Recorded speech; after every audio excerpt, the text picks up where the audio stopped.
ஓம் ஸ்ரீ மாத்ரே நமக. எல்லா உயிர்களுக்கும் தாயாய் இருக்கிற தாயார் பாக்கியலட்சுமி அன்னையோட நாள் நேற்று வரலட்சுமி அம்மா நோன்பு.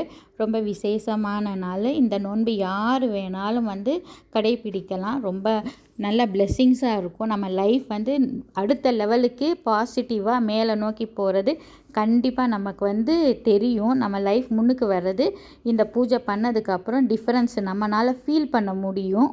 ரொம்பவும் சிம்பிளான பூஜை தாங்க.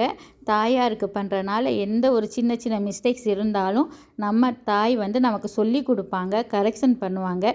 தப்பு நடந்தால் என்னன்ற பயமே இல்லாமல் நம்ம பண்ணலாம் இந்த பூஜை. ஏன்னா அவங்க தான் ஸ்ரீ மாத்ரே ஆச்சே.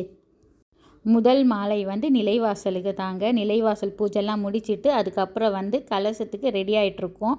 பொம்பளை பிள்ளை இருந்தாலே ரொம்ப ரொம்ப ரொம்ப லக்கின்னு நினப்பேன். எங்கள் வீட்டில் இருக்கிற பாப்பாவை வச்சு தான் தேங்காய்க்கு மஞ்சள் எல்லாம் அப்ளை பண்ணிவிட்டு அதுக்கப்புறம் கலசத்தை வச்சுட்டு அதுக்கு நறுமண பொருட்கள் அந்த மங்களகரமான பொருட்கள் எல்லாம் உள்ளே வச்சாச்சு.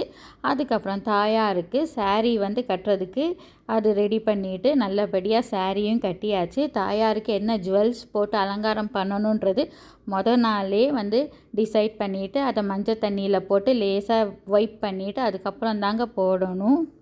வரலட்சுமி நோன்புக்கு அப்பம் பண்ணுவோம் நாங்கள். அந்த அப்பம் வச்சு சாமி கும்பிடுவோம். நம்ம அது பண்ண முடியலைன்னா நம்ம பழங்கள் வச்சு நமக்கு என்ன நெய்வேத்தியம் முடியுமோ அதையும் வச்சு சாமி கும்பிடலாம். லலிதா சகஸ்ரநாமம், அப்புறம் மகாலட்சுமி அஷ்டோஷ்டகம், இந்த மாதிரி எல்லா அம்மையாருக்கு தேவையான எல்லா விதமான ஸ்லோகங்களும் சொல்லிவிட்டு சாமி கும்பிடலாம். ஓகேங்க, டேக் கேர். சேனல் சப்ஸ்கிரைப் பண்ணுங்கள். பாய்.